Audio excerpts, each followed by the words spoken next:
কোরিয়াও বিনিময়ের এমন ব্যবস্থায় বাংলাদেশ থেকে নিয়ে গিয়েছিল চাল, সিমেন্ট, পাট ও পাটজাত পণ্য, চা, চামড়া ও চামড়াজাত পণ্য, সাবান ও ডিটারজেন্ট। চার্টার 5 চুক্তির মাধ্যমে বাংলাদেশ থেকে $61,40,000 মূল্যের পণ্য নেয়। अस्सलाम वालेकुम व्यूअर्स, मैं हूं एहसान खान और आप देख रहे हैं हमारा यूट्यूब चैनल एहसान रिएक्शन विद एहसान। मैं उम्मीद करता हूं आप जहां भी होंगे एंजॉय करते होंगे, मज़े में होंगे और फिट फाट होंगे। नॉर्थ कोरिया क्यों बांग्लादेश के साथ खड़ा हुआ है, क्यों इतने अच्छे ताल्लुकात कर रहा है, ये एक बहुत बड़ा सवाल है। क्यों उसने वर्ल्ड हेल्थ ऑर्गेनाइजेशन के रिप्रेजेंटेटिव के लिए बांग्लादेश को वोट दिया, म्यांमार को क्यों नहीं दिया? हालांकि उसके तो म्यांमार के साथ बड़े अच्छा रिलेशन हैं, ताल्लुकात हैं। वजह क्या है कि नॉर्थ कोरिया अब बांग्लादेश के पक्ष में आता हुआ नज़र आ रहा है? इसके पीछे क्या शेख हसीना की अच्छी डिप्लोमेसी है या कोई फॉरेन पॉलिसी बड़ी ज़बरदस्त हो रही है? और क्या रीजंस हो सकती हैं? क्या बांग्लादेश वाकई अपना जो पॉजिटिव फेस है वो दिखाने में कामयाब हो चुका है, जिसकी वजह से नॉर्थ कोरिया बांग्लादेश के हक में हो गया है, बांग्लादेश के बारे में बात करता है, बांग्लादेश के लिए खड़ा हो जाता है, बांग्लादेश को वोट देता है, जो नॉर्थ कोरिया बांग्लादेश के खिलाफ था? उसकी असल में वजह यह है कि आपको याद होगा कि जब 1971 की बात है, सकूत ढाका इन बांग्लादेश ईस्ट पाकिस्तान जब बांग्लादेश बन गया था, तब 5 साल तकरीबन बताया ये जा रहा है कि नॉर्थ कोरिया ने बांग्लादेश की बहुत ज़्यादा मदद की थी, बहुत ज़्यादा हेल्प की थी, क्योंकि उस वक्त भूखमरी के हालात थे बांग्लादेश में। बहुत उस वक्त जो स्थिति थी बहुत ख़राब थी, पॉवर्टी बहुत ज़्यादा थी, क्योंकि इंफ्रास्ट्रक्चर तो बिल्कुल तबाह हुआ पड़ा था ईस्ट पाकिस्तान का। तो फिर वहाँ पर जाके हर चीज़ खुद से बनाना थी। तो उस वक्त बताया ये जा रहा है कि नॉर्थ कोरिया ने बांग्लादेश की हेल्प की थी। फिर वो तो टाइम गुजर गया, फिर बांग्लादेश आहिस्ता आहिस्ता अपने पाँव पे खड़ा हो गया, एक अच्छी इकॉनमी पार बनता हुआ अब नज़र आ रहा है दुनिया को। और अब आप देखेंगे 10, 15, 20 साल पहले की ही बात है कि बांग्लादेश नॉर्थ कोरिया की मदद करता हुआ नजर आ रहा है। जिस नॉर्थ कोरिया ने बांग्लादेश की 1971 में मदद की थी, अब वो ही बांग्लादेश नॉर्थ कोरिया की मदद करता है, क्योंकि सैंक्शंस हैं नॉर्थ कोरिया के ऊपर अमेरिका की तरफ से, दुनिया की तरफ से, क्योंकि वो अपने आप को बम, मिसाइल, फिर न्यूक्लियर पावर की तरफ बहुत ज़्यादा लेकर जाता है। वो सिर्फ एक ही सेक्टर के ऊपर ज़्यादा तवज्जो देता है नॉर्थ कोरिया, कि वो अपने आप को दिफाई तौर पे उसने बहुत ही ज़्यादा मजबूत बना लिया है। इसलिए उसके ऊपर बहुत ज़्यादा पाबंदियाँ होती हैं, वो इंपोर्ट एक्सपोर्ट नहीं कर सकता। चाइना के साथ उसका अच्छा ताल्लुक है, लेकिन बांग्लादेश से वो बहुत ही ज़्यादा खुराक भी लेता है। लगभग बताया ये जाता है कि $1 बिलियन की बांग्लादेश ने उनको अपनी प्रोडक्ट्स दी हैं, जिसमें आप देख सकते हैं कि राइस हैं बांग्लादेश के, और फिर उसमें रोज़मर्रा की लाइफ, डेली लाइफ की जो चीज़ें होती हैं खाने पीने की, वो बांग्लादेश उनको भेजता रहा है।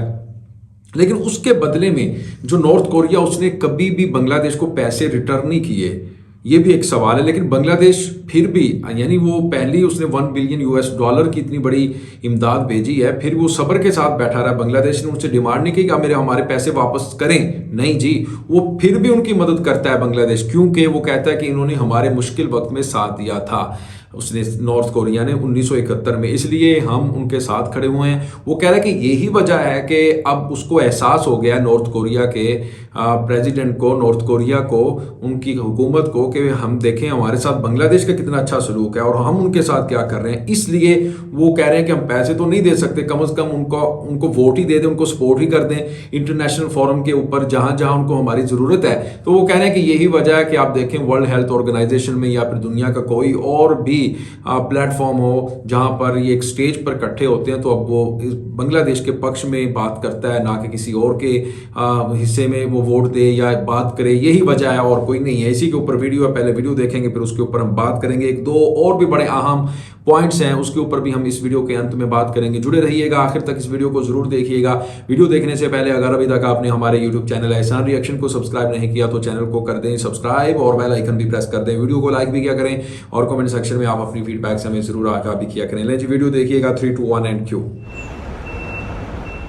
ভাবতে পারেন 1994 সাল থেকে আধুনিক বিশ্বের অন্যতম শক্তিধর রাষ্ট্র উত্তর কোরিয়ার কাছে বাংলাদেশের পাওনা $1,20,20,000। দেশটির কাছে পণ্য বিক্রি বাবদ এই অর্থ পায় এশিয়ার উদীয়মান অর্থনীতির সুজলা সুফলা বাংলাদেশ। যদিও ঢাকায় অবস্থিত চীনা দূতাবাসের মাধ্যমে পাওনা আদায়ে বহুবার যোগাযোগ করা হয়েছে উত্তর কোরিয়ার সঙ্গে, কিন্তু বিপরীত দিক থেকে মেলেনি কোনো সাড়া। আর এই অনুচ্চারিত ইতিহাস এবার সামনে এনেছেন এক মুক্তিযোদ্ধা। ফেসবুকে এক পোস্টে মুক্তিযোদ্ধা জাহিদুল ইসলাম জানিয়েছেন, উত্তর কোরিয়ার কাছে বৈদেশিক মুদ্রা না থাকায় তখন এই চুক্তি হয়েছিল বার্টার ব্যবস্থায়। তখনকার বিশ্ব বাণিজ্যে পণ্যের বিনিময়ে পণ্য সরবরাহের চল ছিল বার্টার ব্যবস্থায়। ঠিক যেমন বাংলাদেশের গ্রামে গঞ্জে রয়েছে ধানের বিনিময়ে চিড়া, গুড় আর খই পাওয়ার রীতি। তখনকার সময়ে উত্তর কোরিয়াও বিনিময়ের এমন ব্যবস্থায় বাংলাদেশ থেকে নিয়ে গিয়েছিল চাল, সিমেন্ট, পাট ও পাটজাত পণ্য, চা, চামড়া ও চামড়াজাত পণ্য, সাবান ও ডিটারজেন্ট। চলুন ফিরে দেখি কি ছিল ২৬ বছর আগের সেই চুক্তিতে, কারা ছিলেন নেপথ্যে। তখন বাংলাদেশের অর্থমন্ত্রী ছিলেন সাইফুর রহমান আর উত্তর কোরিয়ার প্রেসিডেন্ট ছিলেন কিম জং ইল। বার্টার 5 চুক্তির মাধ্যমে বাংলাদেশ থেকে $৬১,৪০,০০০ মূল্যের পণ্য নেয় উত্তর কোরিয়া। এই অর্থ পরিশোধ না করায় কিংবা ফিরতি পণ্য না পাঠানোই এটি বার্টার 6 চুক্তিতে রূপান্তরিত করা হয়। অর্থাৎ অর্থের পরিমাণ দাঁড়ায় $৬২,৬০,০০০ কোটি। ১৯৯৫ সালে শেষ হয়ে যায় এই চুক্তির মেয়াদও, কিন্তু চুক্তি অনুযায়ী সেবারও কোনো পণ্য পাঠায়নি উত্তর কোরিয়া। মূলত সুদে আসলে ২০১৪ সালে সেটি দাঁড়ায় $১,১৬,২০,০০০। আর তখন থেকেই ঢাকার চীনা দূতাবাসের মাধ্যমে উত্তর কোরিয়ায় চিঠি দেয় বাণিজ্য মন্ত্রণালয়। এরপর চিঠি যায় বেইজিংয়ে উত্তর কোরিয়ার দূতাবাসেও, যাও একদমই নিষ্ফলা। এবার রাষ্ট্রায়ত্ত সোনালী ব্যাংক আর অর্থ মন্ত্রণালয়ের আর্থিক প্রতিষ্ঠান বিভাগ এক হয়ে বাণিজ্য মন্ত্রণালয়ে একটি বিল উপস্থাপনের সিদ্ধান্ত নিয়েছে। কিন্তু ডলার না থাকায় উত্তর কোরিয়ার আন্তর্জাতিক বাণিজ্য খুবই সীমিত। দেশটির বাণিজ্য পুরোপুরি নির্ভরশীল চীনের উপর। এ সংগ্রাম দেশ গড়ার সংগ্রাম, এ সংগ্রাম গোটা জাতিকে তার অভীষ্ট লক্ষ্যে পৌঁছে দেবার সংগ্রাম। ১৯৭১ সালের ১৬ই ডিসেম্বর বাংলাদেশ যখন শত্রুমুক্ত হয়, সেই দিনই পাকিস্তান জানিয়ে দেয় পাকিস্তানের কেন্দ্রীয় ব্যাংকে গচ্ছিত রিজার্ভের একটুও বাংলাদেশ পাবে না। অর্থাৎ বাংলাদেশের হাতে তখন ছিল শূন্য বৈদেশিক মুদ্রা। তাই ১৯৭১ সালের ডিসেম্বর থেকে ১৯৭৪ সাল পর্যন্ত বাংলাদেশকে খুব কষ্টে বার্টার ব্যবস্থায় ৭১ से ৭৪ 4 साल उन्होंने लगातार मदद की है बांग्लादेश की, नॉर्थ कोरिया ने, কোটি। দেশে उत्तर খাদ্য कोरिया উৎপাদন जिसको হতো कहते हैं। ৫ কোটি মানুষের জন্য। ২,৫০ লাখ মানুষের খাদ্য বিদেশ থেকে সাহায্য ও এই বার্টার ব্যবস্থায় আনা হতো। যুদ্ধ বিধ্বস্ত সেই বাংলাদেশের গায়ে পরে কখনোই লাগেনি ঋণ খেলাপির তকমা। आपने व्यूअर्स ये वीडियो देखी है, किस तरह से बता रहे थे कि उत्तर Korea, north Korea, Kim Jong Un जो उनके सरबराह हैं, लीडर हैं, और फिर वो ये आखिर में बता रहे थे कि 1971 में दिसंबर में जब बांग्लादेश अलग होता है तो फिर रिजर्व्स की भी बात हो रही है। तो उस वक्त उन्होंने 71 से 74 तक यानी 4 साल उन्होंने लगातार मदद की है, और फिर बांग्लादेशियों के लिए खुराक से लेकर इंफ्रास्ट्रक्चर तक नॉर्थ कोरिया साथ साथ था, खड़ा हुआ था।